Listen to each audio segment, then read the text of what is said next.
right, welcome to another local author chat. My name is Ellen Miles. I am the Programming and Outreach Coordinator at the Camas Public Library.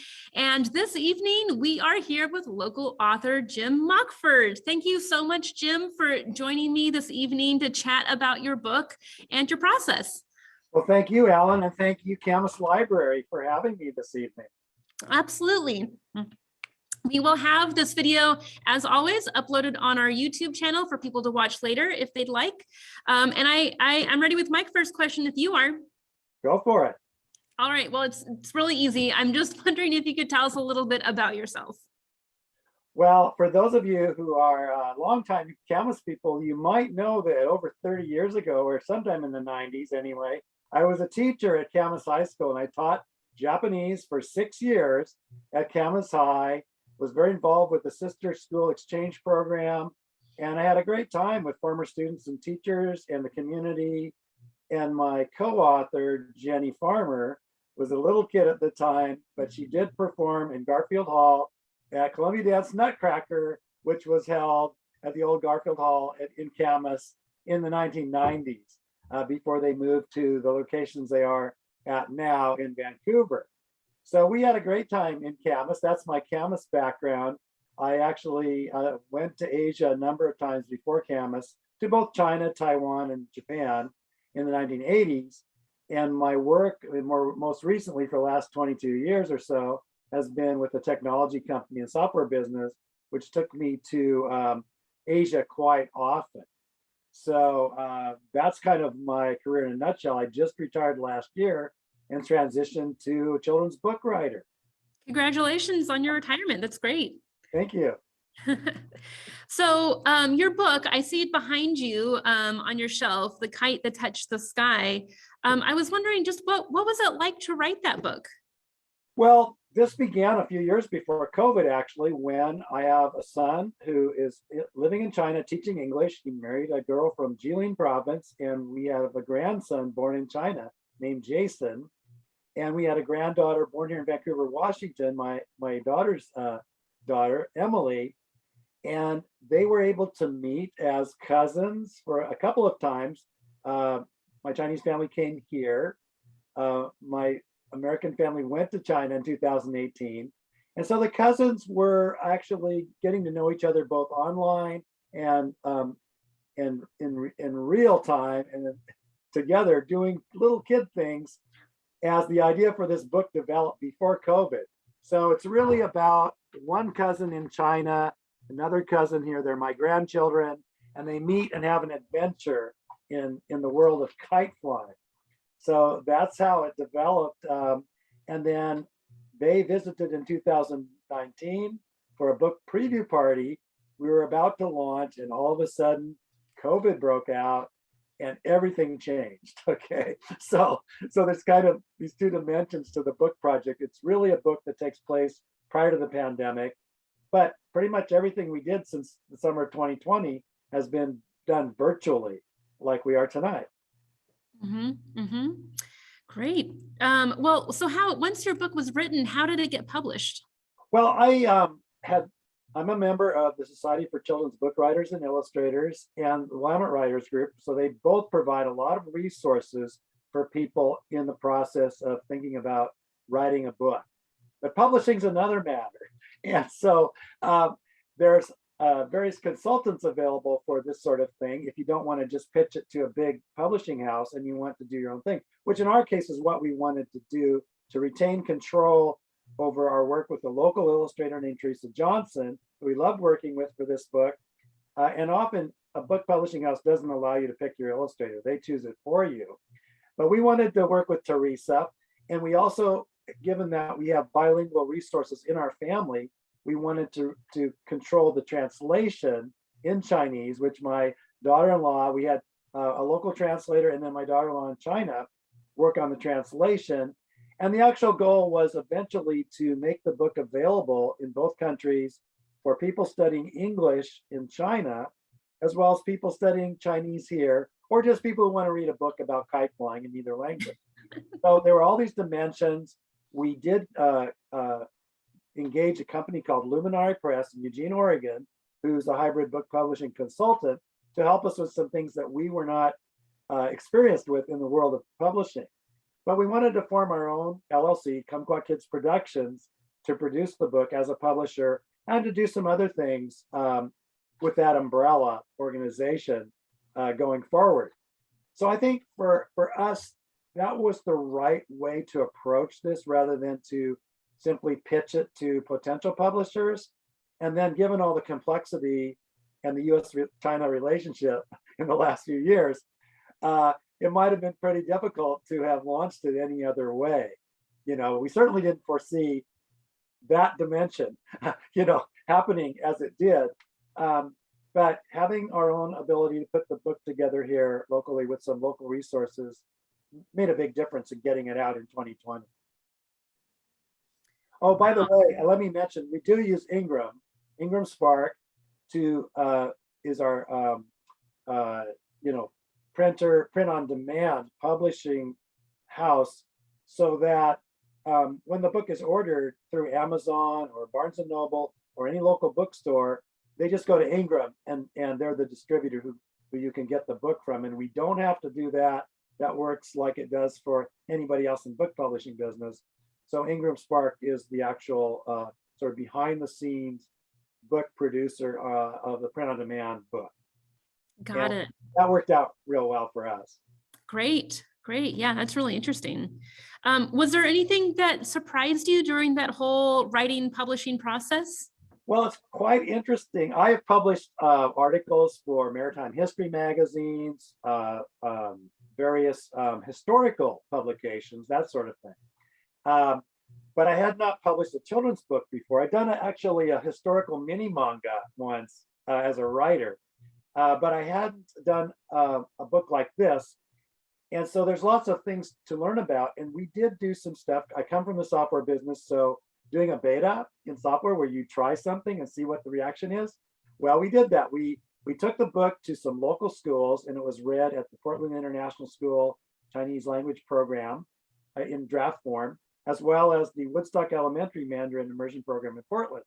And in both cases, when the teachers read the book in Chinese to their classrooms, we found that the third grade class was a very good target for us, but we needed to adjust some words that were pointed out to us to make it more appropriate for that age group. And also, you can do a translation, but it doesn't mean it's incorrect. It's just maybe there's another word that works better for a younger reader in any language.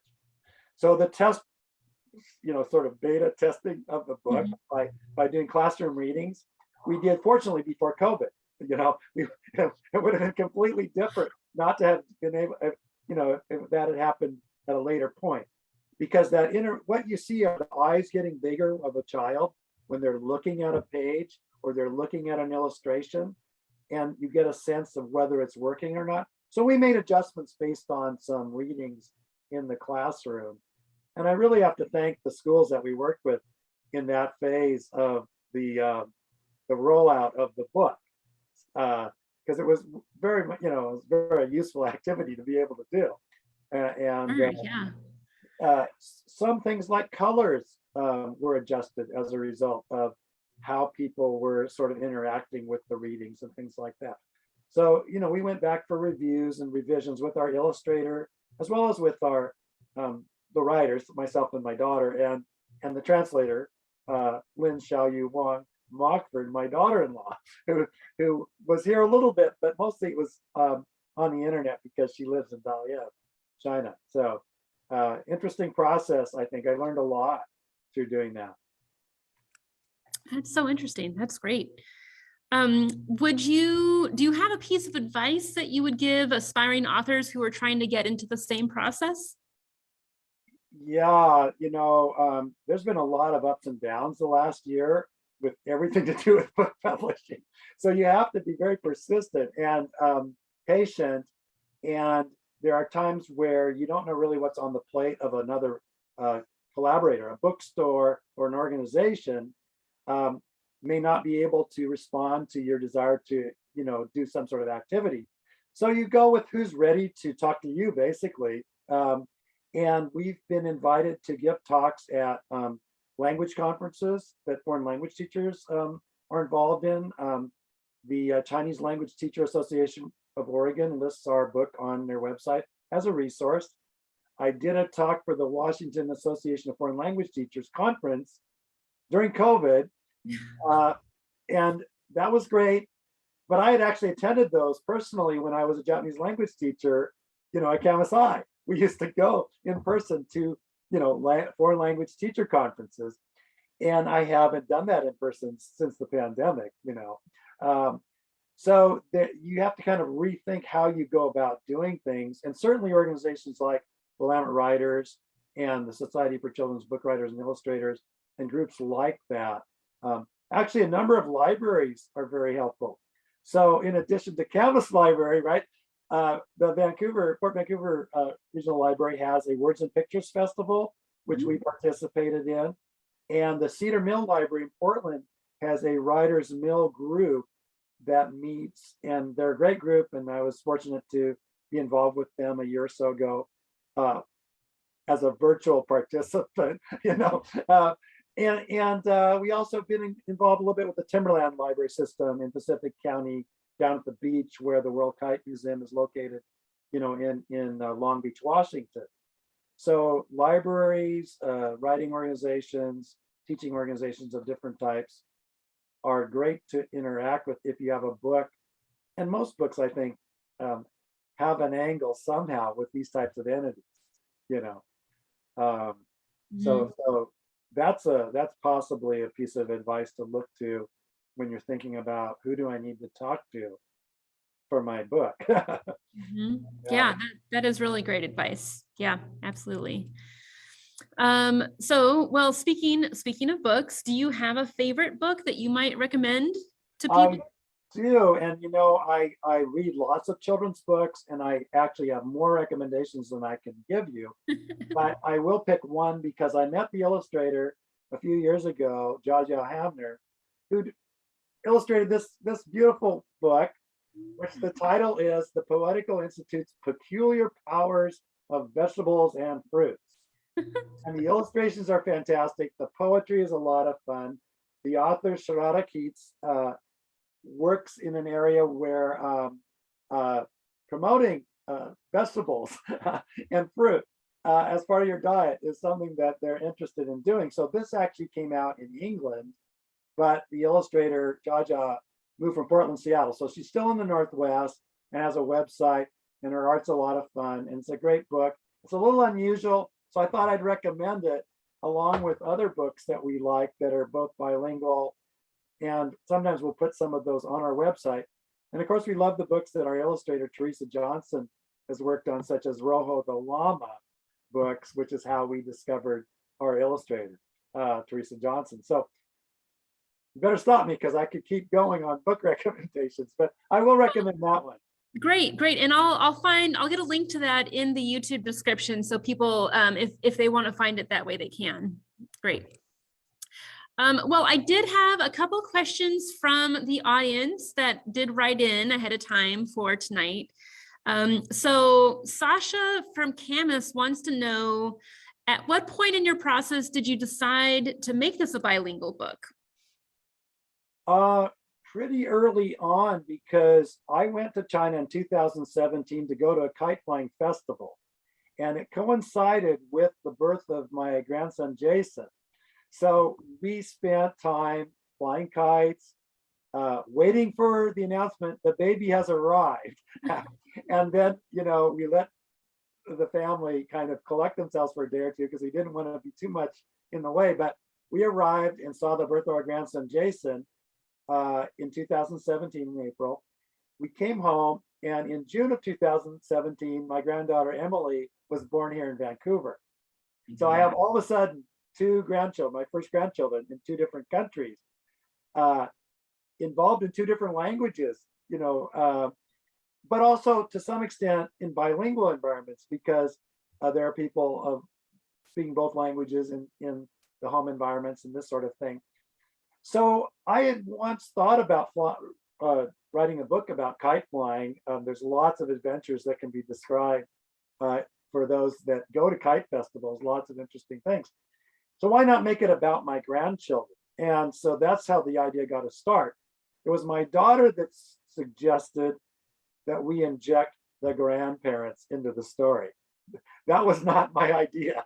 But however, we're there flying kites with our kids. So somehow that idea became an intergenerational story as well, as a story about two cousins in different countries.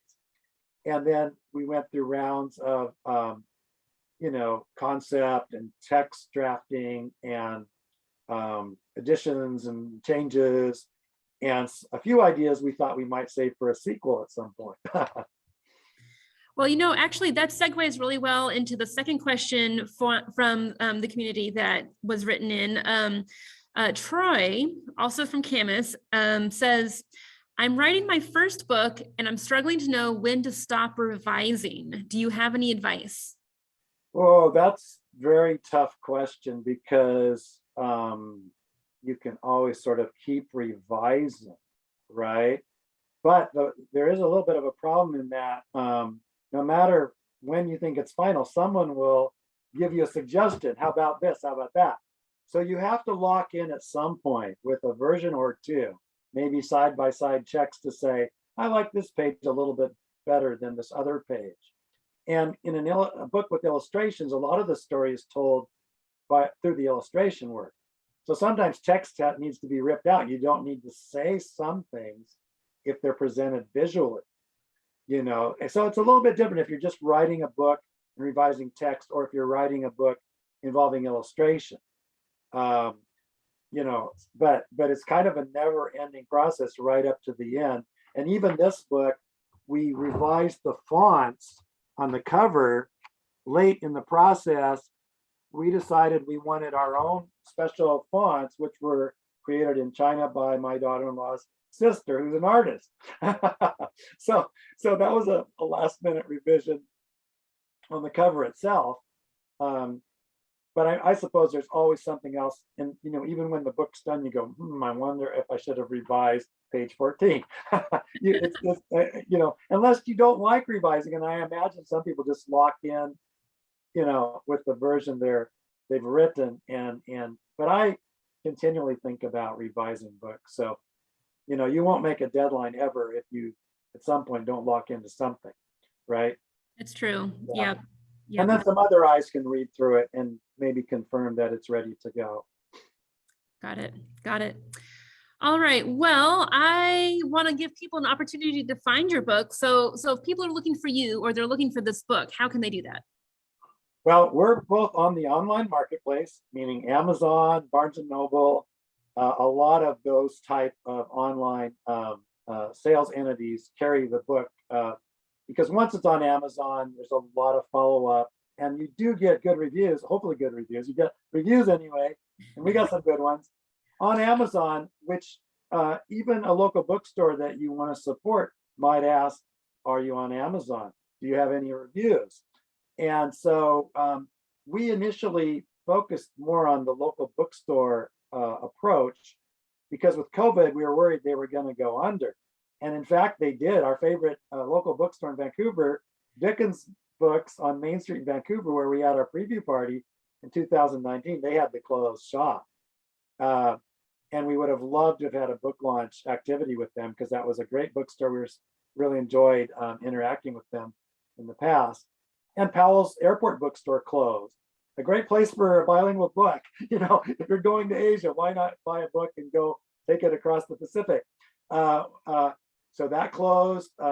Some other bookstores that we were in touch with had huge difficulties, but we would try to point buyers to the portal, because often a local bookstore has a online book portal, and you can just type in our book's name. It should show up, and they'll acquire it through Ingram, just like any other online purchase. It's just that you would pick it up from your local bookstore. But not all bookstores have that ability to do that. So it varies a lot. But we are sold nationally, and I've had people call me from Oklahoma saying, are you on Amazon? And I'll say, well, actually, there's a good local bookstore in Enid, Oklahoma you can go to and buy our book.